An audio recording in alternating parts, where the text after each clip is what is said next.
So సృష్టి ఎలా జరిగిందో మనము ఇమాజినేటివ్ గా ఊహించుకుంటున్నాం. ఫస్ట్ పార్వతీదేవి మట్టి తీసుకుంది, ఆ మట్టిలో కాస్త నీరు కలిపింది, ఆ నీటికి కాస్త అగ్ని వేడి ఆ, వేడి చేసేటప్పటికి ఒక షేప్ వచ్చింది. ఆ షేప్ వచ్చిన తర్వాత దానిలో ప్రాణం వేయాలనుకుంది, వాయువు. ఆ తర్వాత దానిలో శక్తి నింపాలనుకుంది, ఆకాశము. ఆ తర్వాత దానికి ఒక బుద్ధి నింపాలనుకుంది, ఆజ్ఞ. ఆ తర్వాత శక్తులు ఇద్దామనుకుంది, సహస్రారము. ఇలా సృష్టి ఆరంభం జరిగింది. ఫస్ట్ వాళ్ళు మ్యాటర్ ని కలెక్ట్ చేశారు, తర్వాత వాటర్ ని సృష్టించారు, ఆ తర్వాత అగ్నిని సృష్టించి ఆ మ్యాటర్ అంటే పృథ్వీ, ఆ, మ- మట్టి, నీరు, అగ్నితో ఒక షేపు పర్వతాలు, ఆ, సముద్రాలు, తర్వాత రోడ్లు ఇవి తయారైనాయి. తర్వాత వాటికి వాయువు జోడించి వాటిని ఒక షేప్ తీసుకొచ్చారు. ఆ తర్వాత దానిలో చేతనత్వ విజ్ఞానము అంటే ఆకాశము. ఆకాశం ఎక్కడి నుంచి మనకి మొత్తము శక్తిధారలు వస్తున్నాయో అది ఆకాశము. ఆ తర్వాత ఆజ్ఞా చక్రం, అక్కడ సృష్టి మొదలైంది. అంటే అప్పటి వరకు జడ పదార్థము తయారైంది. చి-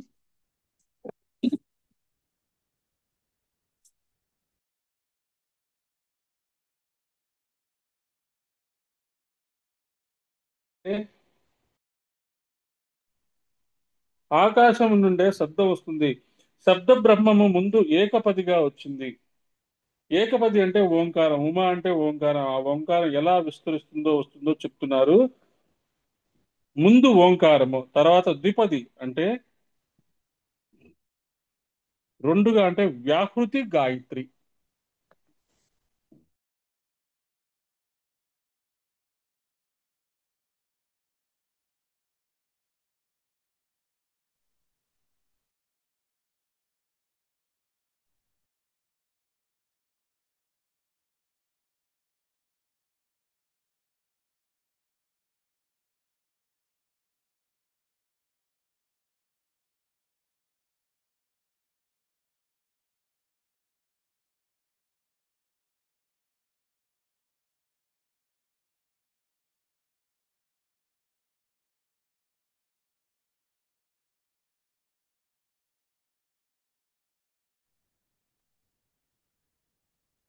ఉమ్.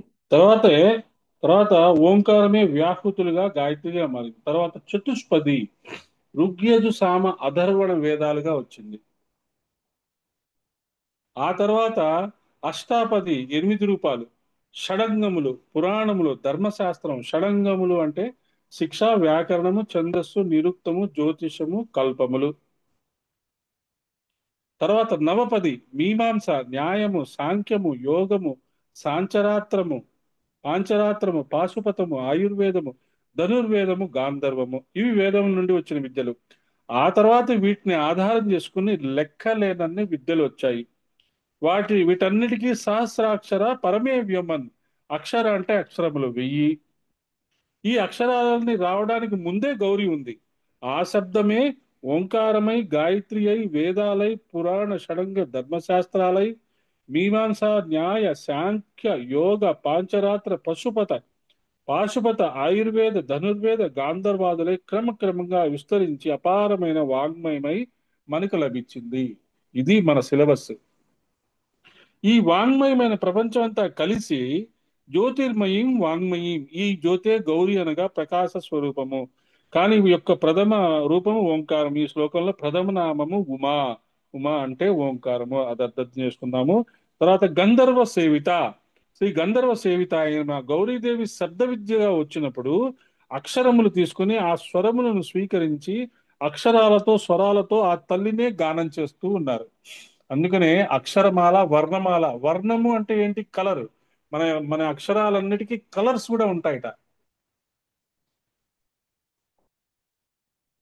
ఆ అక్షరాలని ఉచ్చరించేటప్పుడు మనలోంచి ఆరా అంటాం కదా. ఆరా ఎలా అవుతుందంటే మనం ఉచ్చరించే మాటలు మన ఆలోచనలతో ఆరా తయారవుతుంది.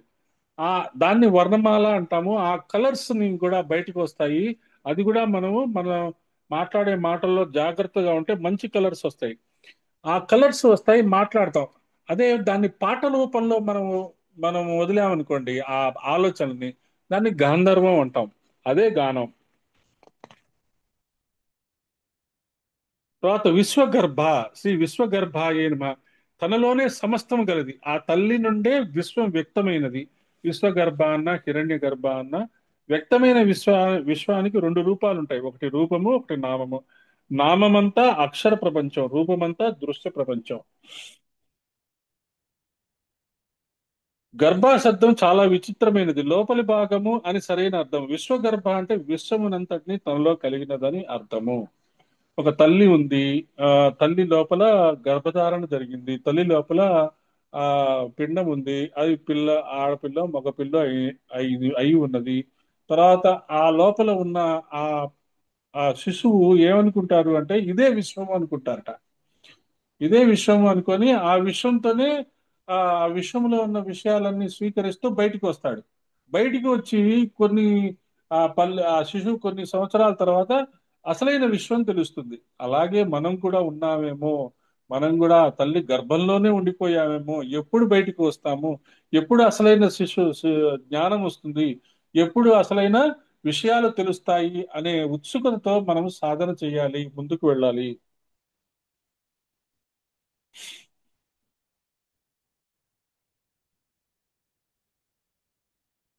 ఇక్కడే పుట్టాం, ఇక్కడే పెరిగాం, మళ్ళీ ఇక్కడే కలుస్తాం. విశ్వము అనే దానికి సమస్తము అని అర్థం. సమస్తమును ధరించేది భూదేవి గనక విశ్వగర్భ. అంతేకాదు, భూమాతకి కూడా విశ్వగర్భ, అగ్నిగర్భ, రత్నగర్భ అని పేర్లు కూడా ఉన్నాయి. స్వర్ణగర్భ, శ్రీ స్వర్ణగర్భాయ నమః. స్వర్ణాది ధాతువుల్ని మన తన గర్భంలో పెట్టుకున్న భూదేవి స్వర్ణగర్భ. మన శరీరంలో కూడా గోల్డ్ ఉంటుంది తెలుసా అండి? గోల్డ్ ఉంటుంది, సిల్వర్ ఉంటుంది, అన్ని మెటల్స్ ఉంటాయి. అయితే చాలా నామమాత్రంగా ఉంటాయి. అలాగే ఎర్త్ ప్లానెట్ లో కూడా ఉన్న మెటల్స్ అన్ని, ఎలిమెంట్స్ అన్ని మన శరీరంలో కూడా ఉంటాయి కాబట్టి మనం ఎర్త్ ప్లానెట్ మీద ఉన్నాం. ఎప్పుడైతే ఎర్త్ ప్లానెట్ లో లేని మెటల్స్ కూడా మనలోకి వచ్చాయి అంటే అప్పుడు ఇతర ఇతర గ్రహాలకి మనం వెళ్ళగలము, ఇతర సోలార్ సిస్టమ్స్ కూడా వెళ్ళగలము. సాధన యొక్క లక్ష్యం అది. కృష్ణుడు ఎర్త్ ప్లానెట్ లో ఉండే ఎలిమెంట్స్ కాకుండా ఇంకా ఎక్స్ట్రా ఎలిమెంట్స్ తో పడతాడు. అందుకనే అందరికీ అట్రాక్షన్ ఆయనకి. ఇప్పుడు మన ఏరియాలో మనం ఉన్నాము, మన ఒక బాంబేలోనో, హైదరాబాద్ లోనో, చెన్నైలోనో, ఒక ఒంగోలులోనో ఉన్నాము. వేరే ఊరు నుంచి ఎవరైనా వచ్చారనుకోండి, మనకి వెంటనే ఆశ్చర్యం వేస్తుంది. అంటే ఒక ఆస్ట్రేలియాలోనో, అమెరికాలోనో నుంచి ఎవరైనా వస్తే కొత్త కొత్తగా ఉంటుంది. వాళ్ళ లైఫ్ స్టైల్ వేరు, మన లైఫ్ స్టైల్ వేరు. అలాగే కృష్ణుడు కూడా ఒక డిఫరెంట్ డివైన్ లైఫ్ స్టైల్ తో వస్తాడు ఎర్త్ ప్లానెట్ మీదకి. ఆయనలో ఉండే ఎలిమెంట్స్ చాలా కొత్తవి. అందుకనే ఆ పూరి పూరి జగన్నాథ ఆలయంలో ఆయన హృదయం ఇప్పటికీ ఉంది అంటారు. ఆయన హృదయము ఆ ఒక రకమైన ఎలిమెంట్ తో ఉంటుందిట. ఆ ఎలిమెంట్ ఎట్లాంటిది, ఎలా మనకేంటి, మన హృదయం మనకు తెలుసు, అది చర్మంతో తయారు చేయబడి ఉంటుంది. ఆయన హృదయం చర్మంతో తయారు చేయబడింది కాకుండా వేరే కొత్త రకమైన పదార్థంతో తయారు చేయబడి ఉందిట. అది చెప్తారు. అలా కొత్త రకాల, వేరే రకాలైన పదార్థములతో ఉన్న వ్యక్తి కృష్ణుడు కాబట్టి ఆ కృష్ణుడు అంటే అందరికీ అంత ఇష్టము, అంత కోరిక, అంత హీరోయిక్ వర్షిప్. అలాంటి గొప్ప గొప్ప విషయాలు మన శరీరంలోనే ఉన్నాయి. శరీరమే వేదము. శరీరాన్ని సరిగ్గా ఉపయోగించుకుంటే వేద జ్ఞానం వస్తుంది. శరీరాన్ని సరిగ్గా ఉపయోగించుకోకపోతే ఏ అది మామూలుగా నాశనం అయిపోతుంది. శరీరం ఉండడం వల్లనే మనం ఇవన్నీ నేర్చుకుంటున్నాము. శరీరాన్ని అసహించుకోవద్దు. శరీరము నాశనం అవుతుంది, నాశనం అవుతుంది అని పెద్దవాళ్ళు చెప్తారు. అది కరెక్ట్ కాదు. శరీరం నాశనం అవుతుంది కరెక్టే, కానీ ఈ శరీరం ఉన్నందువల్లనే నువ్వు ఇది నేర్చుకుంటున్నావు. ఇప్పుడు ఇది నేర్చుకుంటున్నావు కాబట్టి నెక్స్ట్ ఇంకొక శరీరం వచ్చినప్పుడు కూడా ఇది క్యారీ ఫార్వర్డ్ అవుతుంది. అది అర్థం చేసుకుంటే మనకి ఇప్పుడున్న శరీరం మీద నిజమైన గౌరవం ఉంటుంది. స్వర్ణము అంటే అక్షరమైన నామ జగత్తు, నామరూపాత్మకమైన సర్వము ఆ శబ్ద బ్రహ్మ స్వరూపిణి అయిన ఓంకార రూపిణి అయిన గౌరీ ఉమాలోనే వ్యాపించి ఉన్నాయి. శాస్త్రాల ప్రకారము ఎవరైతే అమ్మవారిని ఉపాసన చేస్తారో వారికి లభించనివి అంటూ లేవు. సృష్టిలో ఏది కావాలన్నా పట్టుకోవాల్సింది అమ్మవారిని. మనం ఏదో పొందాలని ఎవరి దగ్గరకో వెళ్తుంటాం, కానీ అమ్మవారిని పట్టుకుంటే చాలు, అమ్మవారిని ఆశ్రయిస్తే చాలు. వేదాది మంత్ర విద్యలన్నీ అనుష్ఠానం చేస్తూ ద్వారా అమ్మవారిని ఆరాధన చేస్తుంటాం. మంత్రం చేసేటప్పుడు అమ్మ, దీనిలో నువ్వు ఉన్నావు, ఇది నీ నుండి వచ్చింది అనుకునే చేస్తున్నాను అనే ధ్యాసతో మనం మంత్రం చేస్తూ ఉంటే అమ్మ అందులోంచి కూడా వస్తుంది. రా రా రా రా రా రా, కీ కీ కీ కీ కీ, ఊ ఊ ఊ ఊ అనే అక్షరాలతో కూడా మీరు ఒక మంత్రంగా చేసుకోవచ్చు. ఎందుకంటే ఏ అక్షరముతో మీరు మంత్రము, ఎలాంటి మంత్రం తయారు చేసుకుని చెప్పినా అవి వర్ణమాల, వసిన్యాది వాగ్దేవతలు ఇచ్చిన అక్షరాలే కాబట్టి మీ అంతట మీరు కూడా కొన్ని అక్షరాల సముదాయాన్ని తయారు చేసుకుని ఒక మంత్రంలా తయారు చేసుకోవచ్చు. కానీ అలాంటి ఎక్స్పెరిమెంట్లు ఎప్పుడు చేస్తారు? మీకు శబ్ద బ్రహ్మము, నాద బ్రహ్మము యొక్క సీక్రెట్స్ తెలిసిన తర్వాత. కానీ ఇప్పుడు మనకు తెలియవు కదా. గురువులు వాళ్ళకి వాళ్ళు తెలుసుకొని ఇచ్చిన మంత్రాలనే మనము చేసుకుంటూ ఉంటాము. తర్వాత వరద, శ్రీ వరదాయే నమః. అవరద, శ్రీ అవరదాయే నమః. ఈ నామాన్ని వరద అని చెప్పుకోవచ్చు, అవరద అని కూడా చెప్పుకోవచ్చు. జాగ్రత్తగా వినండి. విశ్వగర్భ, స్వర్ణగర్భ, వరద, వాగదీశ్వరి అని నామాలతో చదువుకున్నప్పుడు ఆ అనేది సంధిలో కలిసిపోయి అవరద అని కూడా వినపడుతుంది. మళ్ళీ చూద్దాం. విశ్వగర్భ, స్వర్ణగర్భ, వరద, వాగదీశ్వరి. అందుకే నేను చెప్పాను కదా, మనము ఆ, సహస్రనామము పలికేటప్పుడు కొంచెము ఈ దీర్ఘాలు ఎక్కడ, ఆ, ఆపడం ఎక్కడ, అది కరెక్ట్ గా మనము తెలుసుకోవాలి.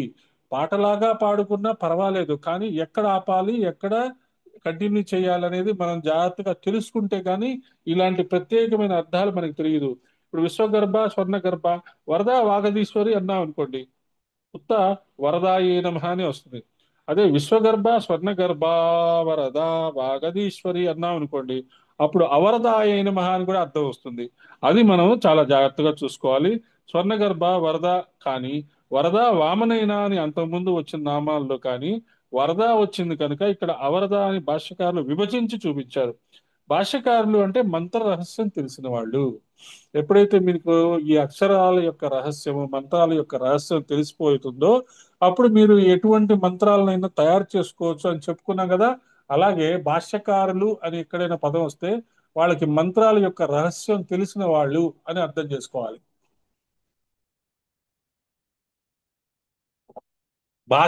భాష్యము అంటే లాంగ్వేజ్. భాష్యాన్ని అర్థమైన వాళ్ళు.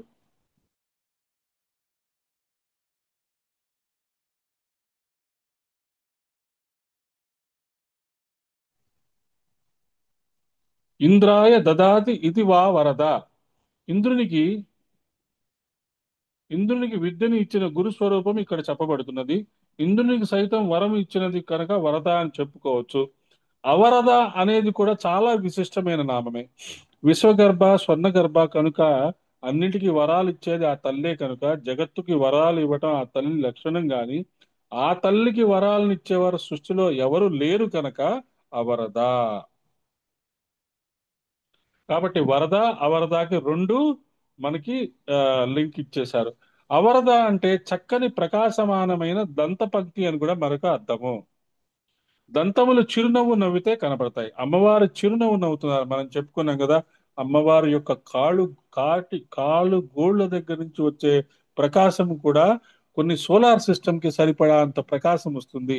అమ్మవారు అయ్యవారిని చూసి జస్ట్ ఒక చిరునవ్వు ఇస్తారు. ఇచ్చినప్పుడు కొంత పలువరస బయటికి వస్తుందట.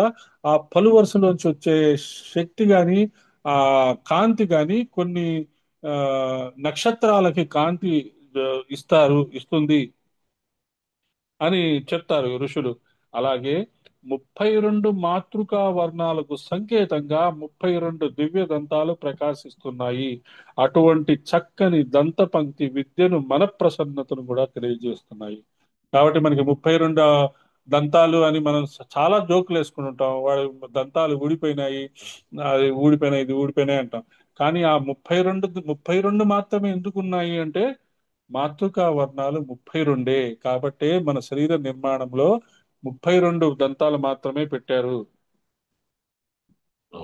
నవ్వు మనసులో ప్రసన్నత, ఆనందము ఉన్నప్పుడు వస్తుంది.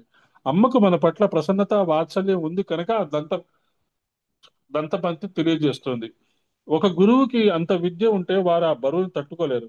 గురువు అంటే బరువైన వాడు అని అర్థం. అంత బరువైన ఆ విద్య ఎవరికైనా ఇవ్వాలి. ఇది మిగిల్చి వెళ్ళాలి అంటే స్వామి నా దగ్గర మిగిల్చండి అని వచ్చేవాడే శిష్యుడు. అలాంటి శిష్యులు అవరులే. కనుక సోదరీ సోదరులు, వధూవరులు, వటువులు, కన్యలు వీరంతా అవర శబ్దవాచ్యులు. పూర్వము నుండి వచ్చిన దానికి కొనసాగించేవారు అవరులు. అటువంటి వారు లేకపోతే విద్య సాగదు. ఇక్కడ బ్రహ్మ విద్యా స్వరూపం గురించి చెప్తున్నారు కనుక ఆ విద్యని కొనసాగించే రూపంలో ఉన్న అమ్మవారు, వారిని ఇచ్చే అమ్మవారు కాని అని కూడా దీనికి అర్థాన్ని చెప్పవచ్చు. ప్రతి గురువుకి శిష్యులు ఉంటారు. ఆ శిష్యుడు ఎందుకు వస్తాడు? అయ్యా, నువ్వు నేర్చుకున్న చదువు గాని, నువ్వు నేర్చుకున్న జ్ఞానం గాని మాకందరికీ ఇచ్చావు, నేను నిలబడతాను. ఆ జ్ఞానం నాకు, నేను అర్హుడని కాను, నాకు ఏం తెలీదు, నీ నీ దర్శన భాగ్యము నాకు దొరికింది, నీకు సేవ చేయాలనే నాకు విపరీతమైన కోరిక ఉన్నది, నీ బరువు పంచుకోవాలనే కోరిక నాకు బలంగా ఉన్నది, కానీ నాకేం చేత కాదు. నువ్వే నన్ను, నాకు సరైన మార్గం చూపించు, నీ పని నేను చేయటానికి నేను రెడీ అని మనం గురువుతో చెప్పుకుంటాం. అదే నాకు చాలా అర్థమైపోయినాయండి, చాలా వచ్చండి, మీ పనులు నేనే చేస్తానండి, నేను తప్పితే ఎవరు చేయలేరండి, అలా అన్నవాళ్ళు కూడా ఉంటారు గురువుల దగ్గర. అంటారు, చాలా మంది అంటారు. అప్పుడు గురువు ఏమంటాడు? అవును నాయనా, నీ వల్లనే నేను గురువుగా పేరు వచ్చిందని చెప్పి వ్యంగ్యంగా ఒక చొరక అంటిస్తాడు. అదే మనము గురువు దగ్గరికి వెళ్ళి, నీ పని నేను చేయడానికి నేను ప్రయత్నం చేస్తాను, నాకు ఏమీ చేత కాదు, I am a zero, I'm really a zero, నీ దగ్గరికి వచ్చిన తర్వాత కాస్త నాకు కొన్ని విషయాలు తెలుస్తున్నాయి, నన్ను బాగా సుత్తితో కొట్టి నన్ను ఒక శిల్పంలాగా మార్చే బాధ్యత నీదే, మట్టిలో ఉన్నాను, ఆ మట్టి కడగాల్సిన బాధ్యత నీదే, అంధకారంలో ఉన్నాను, నాకు వెలుతురు చూపించాల్సిన బాధ్యత నీదే, అజ్ఞానంలో ఉన్నాను, నాకు జ్ఞానం ఇవ్వాల్సిన బాధ్యత నీదే, నువ్వు ఏం చెప్పినా అది చేస్తాను, ఏం తినమన్నా అది తింటాను, ఎలా ఉండాలంటే అలా ఉంటాను అని ఎప్పుడైతే మనం గురువుకి, అమ్మవారికి చెప్పుకుంటామో వాళ్ళే మనల్ని గైడ్ చేస్తారు, వాళ్ళే మనకి వరం ఇస్తారు. వాగధీశ్వరి, శ్రీ వాగధీశ్వరి అయిన మహా, వాక్కులకు అధీశ్వరి, శబ్ద బ్రహ్మ రూపంలో వాక్కులు అన్నింటికి ఆవిడే అధీశ్వరి. ఇక్కడ చెప్పబడుతున్న తల్లి సరస్వతీదేవి, ప్రణోదేవి సరస్వతి, వాజేభిర్ వాజినీవతి, దీనాం అవిత్రయవతు అనే మాట కూడా చాలా విశేషము. దీనాం అవిత్రి అంటే బుద్ధులను రక్షించు తల్లి, అవతు అంటే రక్షించుగాక, వాజేభిర్ వాజినీవతి అంటే అన్నములతో అనుగ్రహించుగాక. అన్నములు అంటే ఐశ్వర్యములు, అన్నములు అంటే అన్ని ఎప్పుడు అన్నమే కాదు, ఐశ్వర్యములు. ఐశ్వర్యాలన్నీ ఆవిడ దగ్గరే ఉన్నాయి కాబట్టి వాగధీశ్వరి, అన్ని ఐశ్వర్యాలను కలిగించేది కనుక వాజినీవతి, వాజేభిహి అంటే అన్నములతో ఇంద్రియములు అనుభవించే ఐశ్వర్యములతో అనుగ్రహించుగాక. దీనామవిత్రి, మా బుద్ధులను కాపాడుతున్నది. గాయత్రి మంత్రం యొక్క అర్థం కూడా అదే. ఆ ప్రాణ స్వరూపమైన సవితా తేజమైన ఆ భగవంతుడు మమ్మల్ని సన్మార్గం వైపు ప్రేరేపింపుగాక అని చెప్పుకుంటాం కదా, మా బుద్ధిని సన్మార్గం వైపు ప్రేరేపింపుగాక అని చెప్పుకుంటున్నాం కదా. అలాంటి ఆ తల్లి ప్రణవదేవి సరస్వతి ప్రకృష్టముగా మమ్మల్ని అనుగ్రహించుగాక. అమ్మవారి విద్య వాగ్విద్య, పర, పశ్యంతి, మధ్యమ, వైఖరి అనే 4 రూపాలుగా వచ్చిన వాగ్రూపంగా ఉన్న అధీశ్వరి మన ప్రాణాలకు అధిష్టానంగా ఉంటూ మనలో పరా, పశ్యంతి, మధ్యమ, వైఖరి అనబడే వాగ్దేవతగా ఉంది కనుక వాగ్దేశ్వరి.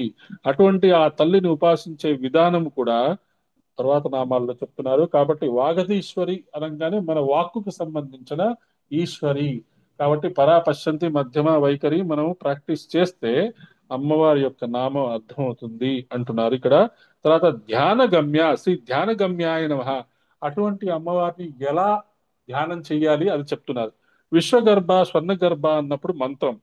తర్వాత నామంలో ధ్యాన గమ్య, ఉమా, గౌరీ అంటే బ్రహ్మ విద్య అని చెప్పుకున్నాం. ఆ బ్రహ్మ విద్యని ఆవిష్కరిస్తున్నారు. ఆ బ్రహ్మ విద్య ఊరికినే దొరకదు, ధ్యాన గమ్య అని చెప్పారు. కుతో జాత జీవామహ, కేనవా వయం, మనం ఎక్కడి నుంచి పుట్టాం, ఎవరి వల్ల పెరుగుతున్నాం, ఎటు పోతున్నాం అనే ప్రశ్నలు మనం అందరం వేసుకోవాలి. బ్రహ్మవాదులు అంటే నిరంతరం బ్రహ్మ గురించి ఆలోచించే మన మహానుభావులు. మనం నిరంతరము మనం బ్రహ్మం గురించి ఎలా మనం గురువుల యొక్క పని చేయాలి, ఎలా మనం తెలుసుకోవాలి, ఎక్కడి నుంచి వచ్చాము, ఎటువైపు వెళ్తున్నాము, ఇది కూడా ఒక ధ్యానమే. కళ్ళు మూసుకొని జపం చేయడమే కాదు ధ్యానం, కళ్ళు మూసుకొని ఓంకారం చేయడమే కాదు ధ్యానం, కళ్ళు మూసుకొని సివివి సివివి అనుకోవడమే కాదు ధ్యానం. అలాగే కళ్ళు మూసుకొని నిద్రపోయే ముందు, లేదు నిద్రపోయేటప్పుడు, లేదు మధ్యాహ్నం విశ్రాంతి తీసుకున్నప్పుడు అసలు ఏంటి, నేను ఎక్కడొచ్చాను, ఎక్కడ పుట్టాను, ఏం చేస్తున్నాను, ఎలా చేస్తున్నాను, ఏం చేసుకుంటున్నాను, ఏం చేసుకోవాలి, ఎటు వెళ్ళాలి, ఎలా తీసుకెళ్తున్నారు, ఎవరు నన్ను గైడ్ చేస్తున్నారు, ఎవరు నన్ను గైడ్ చేయట్లేదు, నాకు తెలుస్తుందా తెలియట్లేదా, నాకు జ్ఞానం పెరుగుతుందా పెరగట్లేదా, నాకేమన్నా అహంకారం వస్తుందా, ఈగో వస్తుందా, ఇవన్నీ నా సాధనకి అడ్డం వస్తుంది, నేను అమ్మవారి దగ్గరికి వెళ్తున్నానా లేదా, నన్ను సరైన మార్గంలో వెళ్తున్నామా లేదా అని ఎప్పుడైతే మనం నిత్యము మనము అనుకొని దాని గురించి డిస్కస్ చేసుకుంటూ మనం దాన్ని ఆత్మ విద్య తత్వ విద్య అంటారు. పొద్దున్నే లేవంగానే ఈరోజు ఏ ఏ మంచి పనులు మనం చెయ్యాలి అని మనం డిసైడ్ చేసుకొని, నిన్న నిన్న ఏదైనా పొరపాట్లు చేస్తుంటే క్షమించు, ఈ రోజు సరిదిద్దుకుంటాం అని చెప్పుకుంటాం పొద్దున్న లేవగానే. రాత్రి పడుకోబోయే ముందు తత్వ విద్య. ఈ రోజు ఇన్ని రకాలైన పనులు చేశాము, ఇంతమందికి ప్రయోజనంగా ఉన్నాము, ఇక్కడ మనం పొరపాటు చేసాము, ఇక్కడ ఈ పనులు చేయలేకపోయాము, రేపు ఖచ్చితంగా చేస్తాము, ఈ పనుల్లో కొన్ని మిస్టేక్స్ దొరికినాయి, క్షమించు తల్లి, ఈ పనుల వల్ల వాళ్ళకి ఇబ్బంది జరిగింది, క్షమించు తల్లి, ఈ అపూర్వాస్ పనులు చేయడం పేరేంటి? ఆ? అపూర్వాస్ పేరేంటి? సార్ ఎట్లా ఆ? ఉంది సార్? అపూర్వ బాగానే చేస్తుంది. 11 11 బీ2. బీ2. ఓ physics teacher. Okay okay okay. Apoorva okay, అందరితో మాట్లాడితే పిచ్చిగా.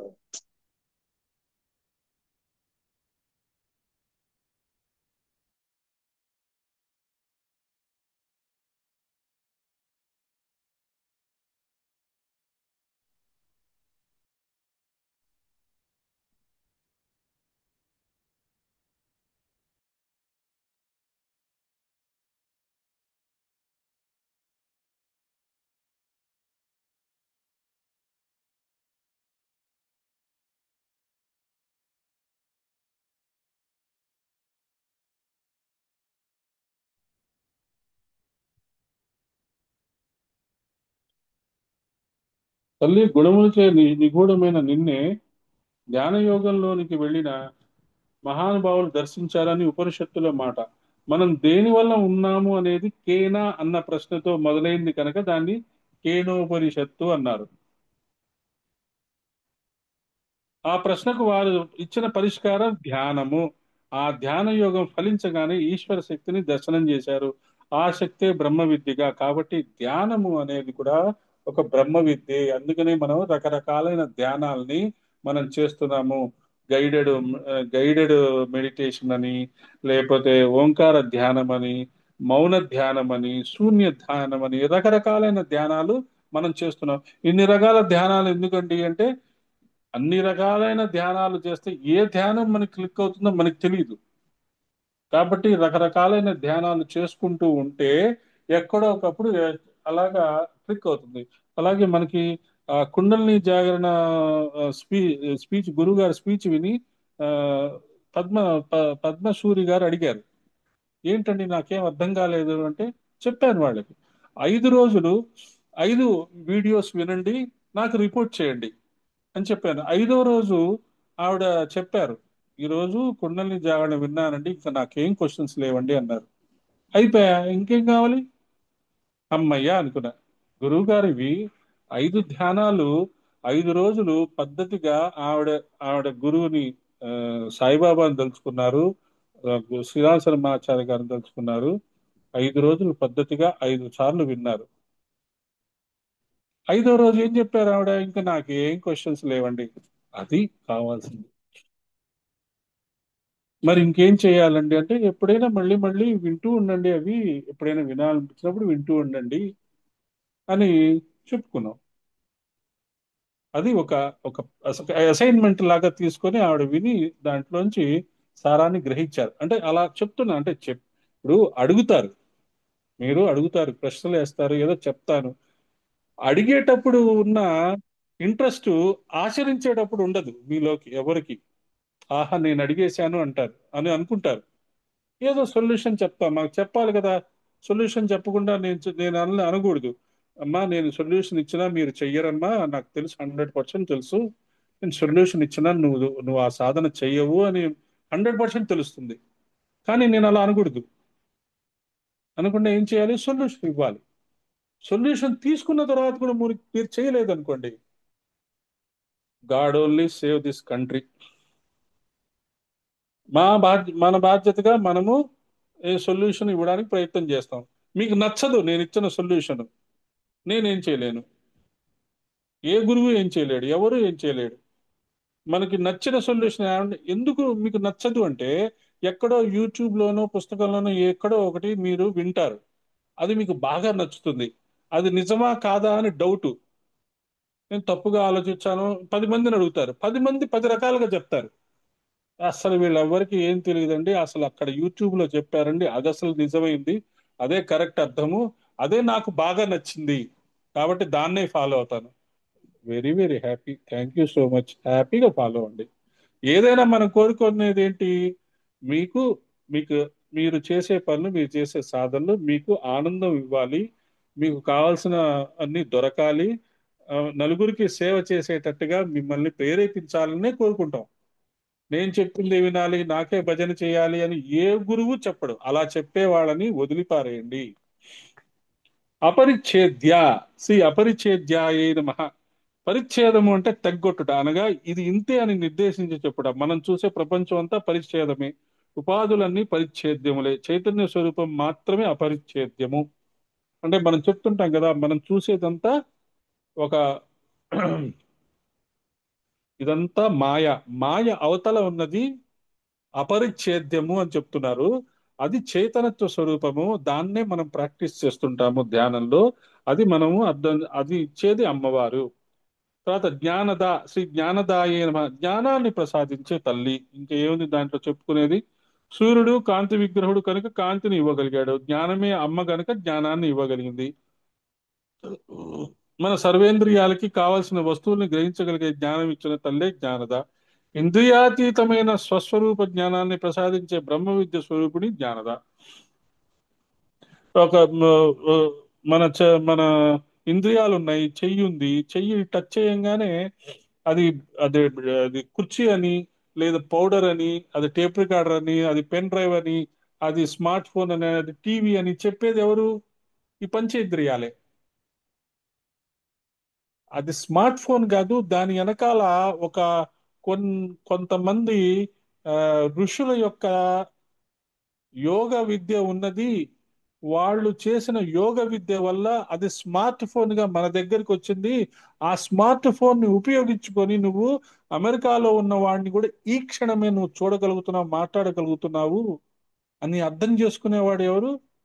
అమ్మవారి శిష్యుడు.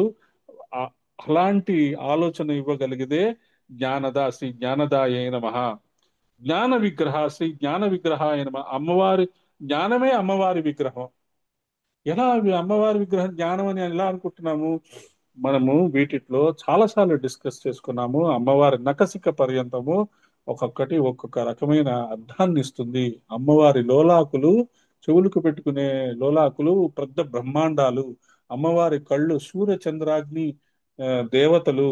ఆ తర్వాత అమ్మవారి ముక్కు, ముక్కుకు పెట్టుకునే ముక్కు పుడకలు కూడా కొన్ని కొంత కొన్ని వేల ఆ, బ్రహ్మాండాలను సూచిస్తుంది అని రకరకాలుగా అర్థం చెప్పుకున్నాము. ఆ ఆ తత్వం అర్థం అవ్వాలి మనకి. ఆంజనేయ స్వామిని చూడంగానే ఏమనిపిస్తుంది? ఒక ఒక పెద్ద, బాగా బలిష్టమైన ఒక కోతిలాగా అనిపిస్తుంది. అమ్మో కోతి అనకూడదు అనుకుంటాం, కానీ ఆయన యొక్క ఎబిలిటీస్ ఏంటి? ఆయన సూర్యుడిని కూడా మింగగలిగే సత్తా ఉన్నవాడు, సూర్యుడి దాకా వెళ్ళినవాడు, మనస్సు బహు పరాక్రమవంతుడు. ఆయన ఎప్పుడు ఏది ఎలా కావాలంటే ఎంత ఎంత శరీరమైనా తెచ్చుకోగలడు, ఎంత శరీరమైనా తగ్గించగలడు. అష్టసిద్ధులు ఆయన దగ్గర ఉన్నాయి, నవనిధులు ఆయన దగ్గరే ఉన్నాయి. ఆయన ఆయన దగ్గర ఉండడమే కాదు, ఆయన అష్టసిద్ధులు ఇవ్వగలవాడు, నవనిధులు కూడా ఇవ్వగలవాడు. అటువంటి వాడు ఆంజనేయ స్వామి. మరి ఆంజనేయ స్వామి విగ్రహం చూడంగానే మనకేమనిపిస్తుంది? ఆహా, మనోజవం మారుతుల్యవేగం విజేంద్రియం బుద్ధిమతాం వరిష్టం వాతాత్మజం వానరయూత ముఖ్యం శ్రీరామదూతం శిరసా నమామి. అయ్యా నీ మనస్సు, మా మనస్సు నీకు తెలుసు, మాకు బుద్ధిని ఇస్తున్నావు, మమ్మల్ని బాగా చదువుకునేట్టు చేస్తున్నావు అని చెప్తాం. కానీ అదే ఆంజనేయ స్వామి అష్టసిద్ధులు ఇవ్వగలడు, నవనిధులు ఇవ్వగలడు. అది అడిగేవాళ్ళు లేరే. షిరిడి సాయి కూడా అదే బాధపడుతుంటాడు. నా దగ్గరకు వచ్చి మీకు మీ మీ పిల్లలకు పెళ్లిళ్ళు కావాలి, విద్య కావాలి, స్కూల్స్ కావాలి, ఉద్యోగాలు కావాలని అడుగుతారు కానీ ఆధ్యాత్మిక విద్య కావాలని అడిగేవాళ్ళు ఎవరు లేరే. నా దగ్గర ఆ విద్యకు సంబంధించిన ధనం కోట్లు కోట్లు కోట్ల రూపాయలు ఉన్నాయి, ఎవరికి ఇవ్వాలో నాకు అర్థం కావట్లేదు, ఒక్కడు రాలేదు అది ఇద్దాం అనుకుంటే అని బాధపడతాడు. ప్రతి గురువు బాధపడతాడు, ప్రతి గురువుకి ఈ బాధ ఉంటుంది. తన దగ్గరికి ఆధ్యాత్మిక విద్య నేర్చుకోవడానికి వచ్చే వాళ్ళు ఎవరు లేరే అని బాధపడుతూ ఉంటారు. అలాగా కొంతమంది ఆ విషయం అర్థం చేసుకొని ఒక 100 మంది 150 మంది వచ్చి అయ్యా మేము నేర్చుకుంటాము, మేము నేర్చుకోవడానికి ప్రయత్నం చేస్తామంటారు. అప్పుడు గురువుకి చాలా ఆనందం వేస్తుంది. ఓకే, కొంతమంది వీళ్ళు వస్తున్నారు, వీళ్ళు నేర్చుకోవాలి, వీళ్ళకి నేర్పించాలి అని చెప్పి ఆయన పోస్ట్ గ్రాడ్యుయేషన్ లెవెల్లో ఉన్న వ్యక్తి మెల్లగా ఎల్కేజీలోకి వస్తాడు. వచ్చేసి ఎల్కేజీ వాళ్ళ పిల్లలకి ఎలా చెప్పాలో అలా చెప్పడం అలవాటు చేసుకుని అలా చెప్పడం మొదలు పెడతాడు. మొదలుపెట్టి మెల్లగా మెల్లగా వాళ్ళకి సాధనలు ఇస్తూ వాళ్ళని ఎల్కేజీ నుంచి స్కూలు, స్కూల్ నుంచి డిగ్రీ, డిగ్రీ నుంచి కాలేజ్కి తీసుకువెళ్ళే సిన్సియర్ ప్రయత్నం చేస్తాడు. ఇంకా రిసీవ్ చేసుకునే వాళ్ళు వాళ్ళ ఇష్టం. ఆయన టెన్త్ క్లాస్ టెన్త్ క్లాస్ సంబంధించిన పాఠాలు ఒక సంవత్సరం చెప్తాడండి. తర్వాత చెప్పడు ఇక. తర్వాత ఇంటర్మీడియట్ నువ్వు వచ్చిన శిష్యులు అర్థం చేసుకుంటే చేసుకున్నారు, లేకపోతే ఇంకా వాళ్ళ కర్మ అంతే. ఈ టెన్త్ క్లాస్ పాఠాలు ఒక సంవత్సరం చెప్తానంటాడు అంతే. తర్వాత ఇంటర్మీడియట్ పాఠాలు చెప్తాడు, నువ్వు అర్థం చేసుకున్నా చేసుకోకపోయినా. ఎందుకంటే ఆ టెన్త్ క్లాస్ పాఠాలు వినటానికి వచ్చిన వాళ్ళు 10 మంది ఎదురుగా ఉన్నా కొన్ని వేల మంది, లక్షల మంది అశరీరధారులు వినటానికి వస్తారు. వాళ్ళ కోసం చెప్తారు. ఏంటోనండి మీరు చెప్పేది మాకేం అర్థం కావట్లేదండి. ఏం అర్థం కాదమ్మా, చెప్పింది చేసుకుంటూ వెళ్ళండి చాలు, ఏం పర్వాలేదు.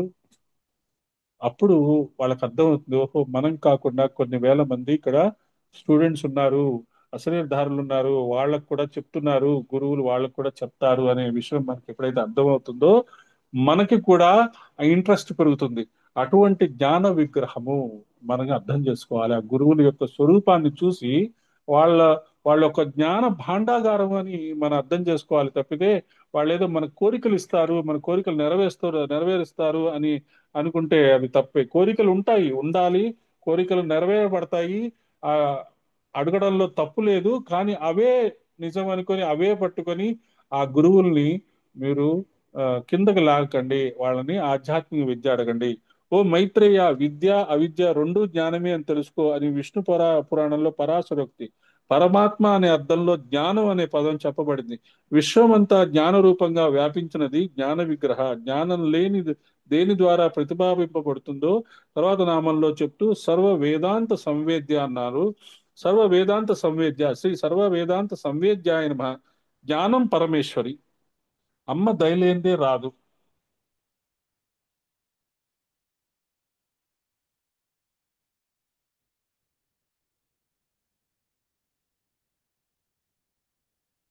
విద్యారూపాయ శివ వేద వేద్య సత్యానందానంత సంవిత్స్వరూప తస్య వాచః సర్వలోకైకమాతు భక్తైవ స్యాదంబికాయ ప్రసాదాత్. ఉపనిషత్ వేద్యము నిత్యము ఆనందమైన జ్ఞానము సర్వలోక మాత యందలి భక్తి చేత దేవి అనుగ్రహం చేత లభిస్తుంది. అందుకని సర్వ వేదాంత సంవేద్య, ఓం శ్రీ సర్వ వేదాంత సంవేద్యాయ నమః అనే శ్లోకం మనం అర్థం చేసుకుంటాము. ఈ శ్రీ విద్యలో సర్వ మంత్రాలు గర్భీకృతమే ఉన్నాయి. చాలా మంది దశ మహావిద్యలు ఉన్నాయంటారు, చిన్నమస్త అంటారు, అవంటారు, బగలాముఖి అంటారు, అక్కడ ఒక ఆ దేవాలయం ఉంది అంటారు, ఆ పీఠాధిపతి అది చేస్తున్నారంటారు. తెలుసుకోండి, చూడండి, వెళ్ళండి, నమస్కారం చేసుకోండి, వచ్చేయండి.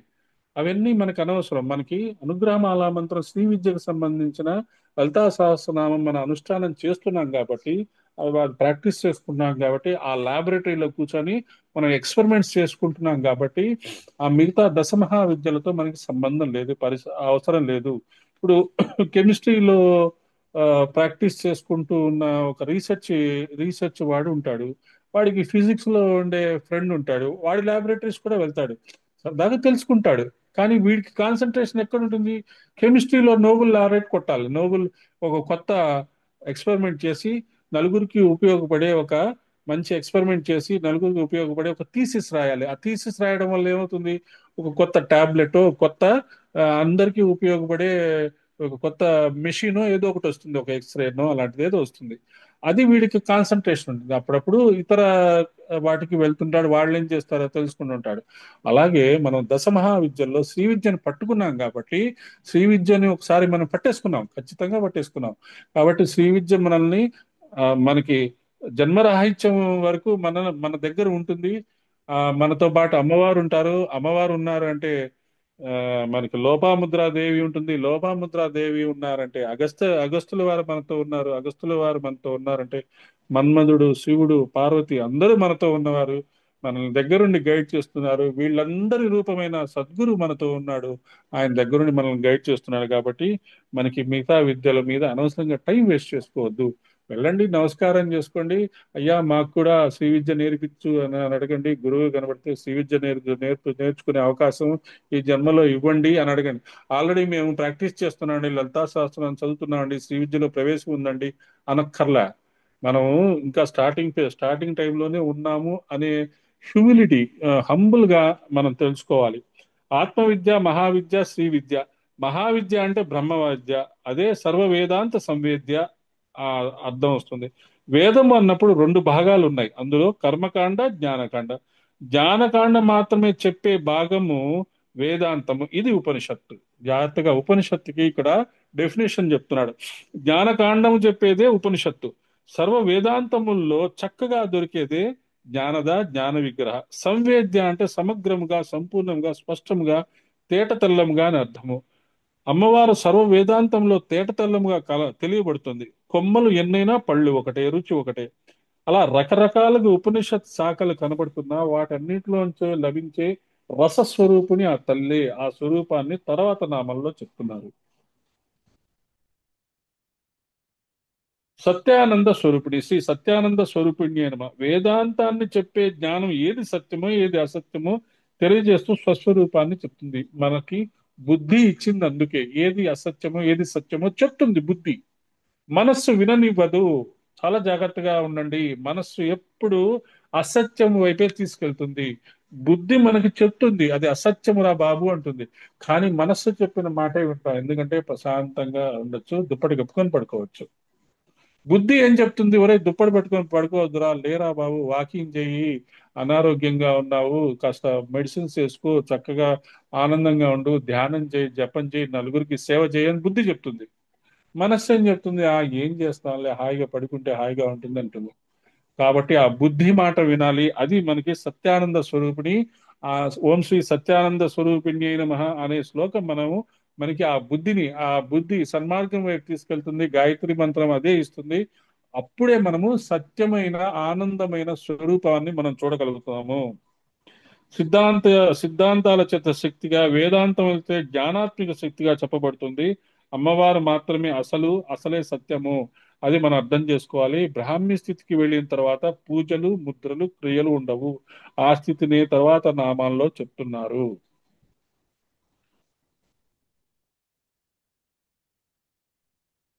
ఓం శ్రీ లోపముద్రార్చితాయే నమః, అది తర్వాత నామము. నెక్స్ట్ క్లాస్ లో చూసుకుందాము. ఇప్పటి వరకు మనము బేసిక్స్ అర్థం చేసుకున్నాము. ఆ తర్వాత అగస్త్యుడు, లోపముద్ర గురించి మాట్లాడుకుందాము. స్వస్తి ప్రజాభ్య పరిపాలయంతాం న్యాయేన మార్గేణ మహిం మహిషాః. గోబ్రాహ్మణేభ్యో శుభమస్తు నిత్యం. లోకాः సమస్తాः సుఖినో భవంతు. కాలే వర్షస్తు పర్జన్యః పృథివీ సస్యశాలిని. దేశోऽयं శోభరహితో బ్రాహ్మణాः సంతు నిర్భయాः. సో ఆ నోబెల్ ప్రైజ్ వచ్చిన ఆ సైంటిఫిక్ థీసిస్ ఏం చెప్తుంది అంటే, ఉపవాసం చేయటం వల్ల మన శరీరంలో పాత సెల్స్ అన్ని బర్న్ అయిపోయి కొత్త సెల్స్ వచ్చే అవకాశం ఉన్నది, కొత్త సెల్స్ వస్తాయి.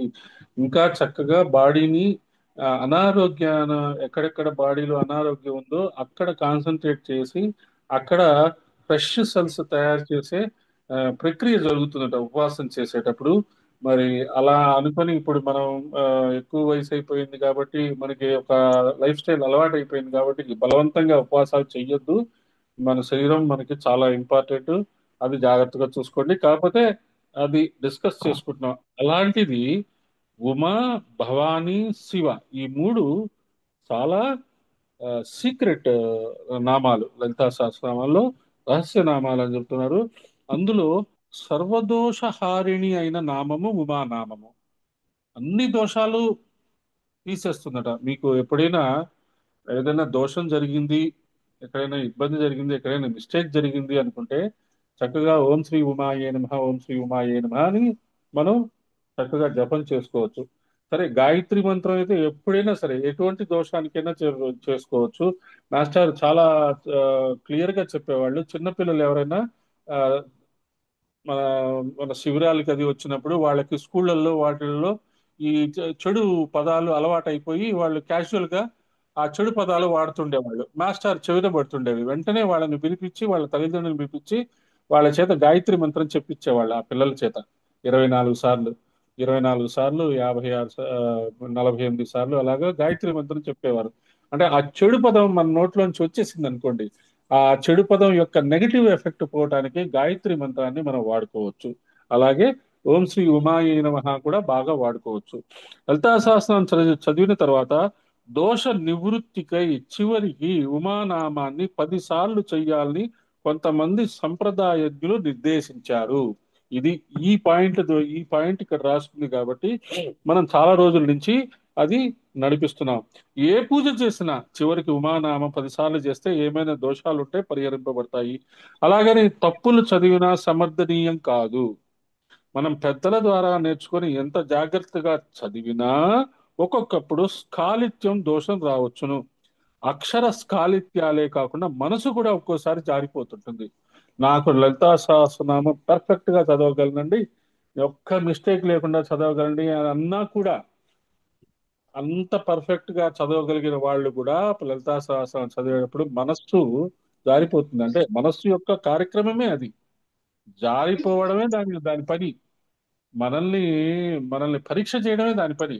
కాబట్టి మనసు జారిపోతుందని మీరేం చింతపడక్కర్లే. మనస్సు దాని పని అది. మనస్సు మనం ఎప్పుడు ట్రూ.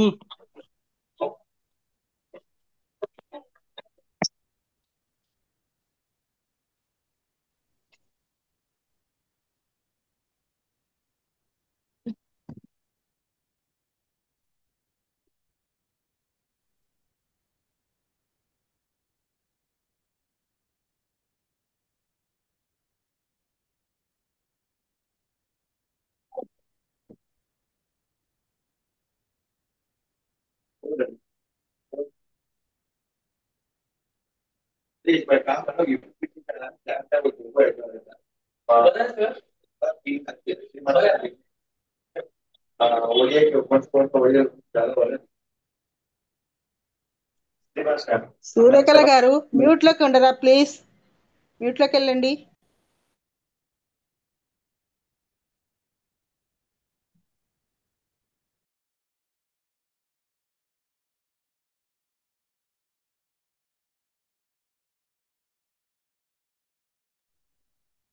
సో ఇప్పుడు మనము ఆ శ్రీ ఉమాయి నమః గురించి చెప్పుకుంటూ పెద్దల ద్వారా నేర్చుకుని ఆ ఇవన్నీ దోషములు. ఒక్కోసారి మనస్సు జారిపోతూ ఉంటుంది. మనస్సు దాని దాని యొక్క పొజిషనే అది, దాని యొక్క యాక్షనే అది.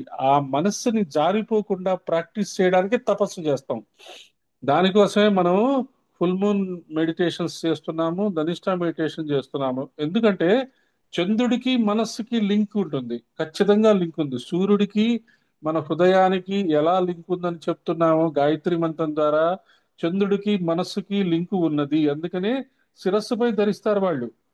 కాబట్టి అందుకనే ఫుల్ మూన్ మెడిటేషన్స్ మనం చేసేది ఏంటంటే ఈ మనస్సు ఏదైతే ఆ, మనకి అందుబాటులో లేదో దాన్ని కంట్రోల్లో పెట్టుకోవడానికి. ఒక్కసారి మనస్సుని మన కంట్రోల్లోకి వచ్చింది అనుకోండి, వీ కెన్ వర్క్ వండర్స్ అన్నమాట. ఎటువంటి పనినైనా మనము చాలా ఈజీగా చేసుకోవచ్చు.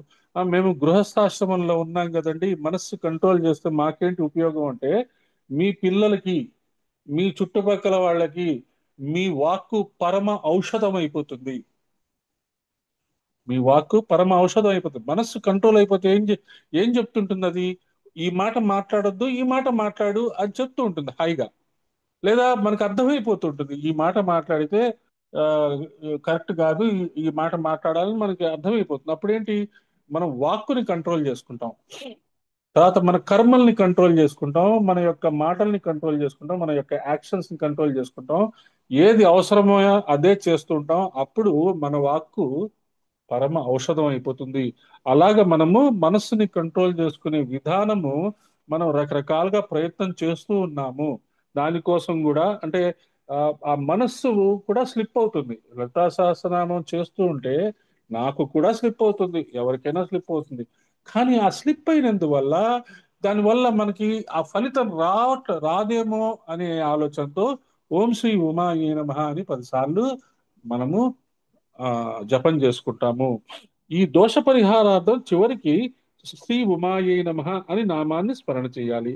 మనం ఓం అనేది ఏ మంత్రానికైనా ఓం అని పెట్టుకుంటాం కాబట్టి ఓం పెట్టుకుంటాం. ఓం అనగానే ఆ ఆ ఎనర్జీ ఓపెన్ అవుతుంది అనమాట.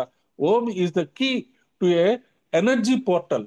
ఒక ఎనర్జీ, ఒక భాండాగారం ఉంది అంటే ఒక పెద్ద లాకర్ అనుకోండి, ఒక పెద్ద బీరువా అనుకోండి. ఆ బీరువా నిండా డివినిటీ ఉంది, ఎన్నో రకాల మణులు ఉన్నాయి, ఎన్నో రకాలైన ఆ దేవతలు ఉన్నారు. ఆ దేవతల దగ్గరికి వెళ్ళాలి అంటే ముందు ఓంకారం, ఆ ఓంకారంతో మనం కీ తీస్తాం. కీ తీసిన తర్వాత అక్కడ ఎన్నో మణులు, రత్నాలు అవన్నీ ఉన్నాయి. వాటిని ఉపయోగించుకోవడం నేర్చుకోవాలి కదా, తెలుసుకోవాలి కదా. అవి అలా ఉంటే ఏం లాభం? చాలా మంది కోట్లు కోట్లు గడిచి బ్యాంకుల్లో వాటిట్లో దాచుకుంటారు. ఏంటి ఉపయోగం? పిల్లలకి ఇద్దాము అని. పిల్లలు వాళ్ళ ఇంకా ఏమిటి, పిల్లలు అది సోమరిపోతులు అయిపోతారు. మా నాన్న కోట్లు సంపాదించాడు, నేను పని చేయక్కర్లేదని. అలా కాకుండా అదే సంపాదనని కరెక్ట్ గా ఉపయోగించి దాన ధర్మాలకు కూడా ఉపయోగిస్తూ పిల్లలకి కావాల్సినంత అరేంజ్ చేస్తూ సర్ప్లస్ మన కోసం ఉంచుకొని మన మెడికల్స్ కి వాటికి ఉంచుకొని మిగతా ఏదైనా సర్ప్లస్ ఉంటే ఎవరికి ఎంత అవసరమో ఇచ్చుకుంటూ పోతున్నాం అనుకోండి. మీరు 10 రూపాయలు ఇస్తే 100 రూపాయలు మన దగ్గరికి వస్తుంది. అలా అది పసికట్టుకోవాలి, అది అర్థం చేసుకోవాలి. అది చెప్పిన లాభంలా, అది ప్రాక్టీస్ లో పెడితే లాభం ఉంటుంది. ప్రాక్టీస్ లో పెడితే మీరు 10 రూపాయలు 10 సార్లు గనక డొనేట్ చేస్తే ఆ 1000 రూపాయలు మీ దగ్గరికి రావటం మీరు గనక అనుభవపూర్వకంగా గనక తెలుసుకుంటే ఖచ్చితంగా మీకు దాని మీద ఆ బిలీఫ్ వస్తుంది. అప్పుడు కరెక్ట్ గా దానం చేసే మార్గం దొరుకుతుంది. అది scientific way of giving service to the others. అలా ఉమానామానికి కథాపరంగా లీలార్థం కూడా చదువుకుందాం. అమ్మవారు అవతరించినప్పుడు జరిగిన ఒకానొక కథా సందర్భం ఉంది. ఉమేతి మాత్ర తపసో నిషిద్ధ పశ్చాదుమాఖ్యాం సుముఖి జగామ అంటారు కాళిదాస్ మహాకవి. గౌరీ తపస్సుకు వెళ్తానని నిర్ణయించుకున్నాక తల్లి మేనాదేవి వద్దనంత. గౌరీ అమ్మ తల్లి పేరేంటి? మేనాదేవి. చెప్పి చెప్పి మేనాదేవికి చివరికి మాటలు రాక ఊ మా అందుట. ఊ అంటే ఓయి అని అర్థం, మా అంటే వద్దు అని అర్థం.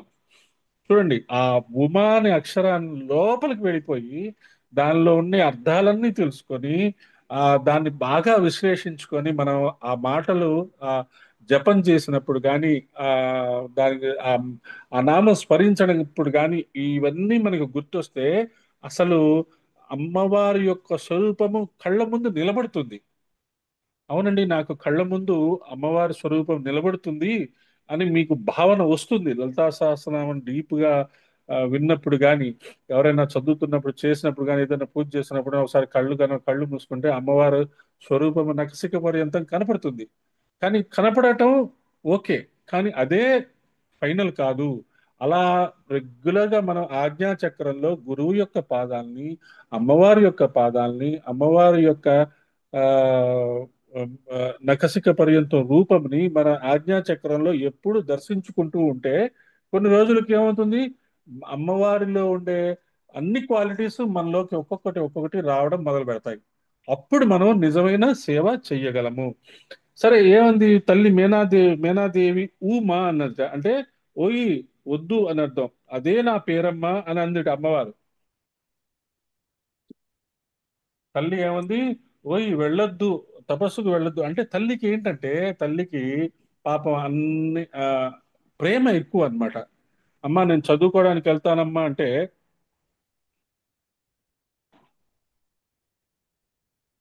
అమ్మా నేను చదువుకోవడానికి ఫ్రెండ్ ఇంటికి వెళ్తానమ్మా, అక్కడ బాగా చదువుకుంటానమ్మా అని మనం తల్లికి చెప్పామనుకోండి, తల్లి ఏమనుకుంటుంది, అక్కడికి వెళ్ళి ఆ ఎక్కువ కష్టపడిపోతాడేమో, నిద్ర పట్టకుండా చదువుకుంటాడేమో, వద్దు నాయనా వెళ్ళొద్దు నాయనా అంటుంది. అంతేగాని పిల్లలు పైకి రావద్దని కాదు. ఇక్కడ కూడా ఆ, గౌరీ యొక్క తల్లి మైనాదేవి తన కూతురు తపస్సు చేయొద్దు అని చెప్పట్లా. వద్దమ్మా నువ్వు కష్టపడతావమ్మా, తపస్సు చేస్తే తన కూతురికి ఎంతో మంచి జరుగుతుందని తల్లికి తెలుసు. పిల్లలు కష్టపడితే పిల్లలకి మంచి జరుగుతుందని తల్లికి తెలుసు. అయినా తల్లి చెప్తుంది అనమాట ఎప్పుడు పిల్లలకి, అమ్మ కష్టపడొద్దమ్మా, జాగ్రత్తగా టైం మేనేజ్ చేసుకొని హాయిగా చదువుకో, ఊరినే రాత్రి నైట్ అవుట్లు చేసి చదవబాక, నైట్ అవుట్లు చేసి చదవడం వల్ల పెద్ద ఉపయోగం ఉండదు అని తల్లి క్షేమం కోసం చెప్తుంది. కానీ తప్ స్టూడెంట్స్ అనేవాళ్ళు నైట్ అవుట్స్ చేస్తుంటారు, చదువుకుంటుంటారు, వాళ్ళ ఆరోగ్యం చూసుకుంటుంటారు. ఉమా అప్పుడు ఆ ఉమా ఏమన్నదట, గౌరీదేవి ఏమన్నదట, అమ్మా నువ్వు ఊ మా అన్నావు, ఓయి వద్దు అన్నావు, అదే నా పేరే అది, అసలు నువ్వు ఉమా అని పిలిచావు దాని అర్థం అది, దాంట్లో నా పేరు యొక్క అర్థం ఉన్నది అని చెప్పిందిట అమ్మవారు.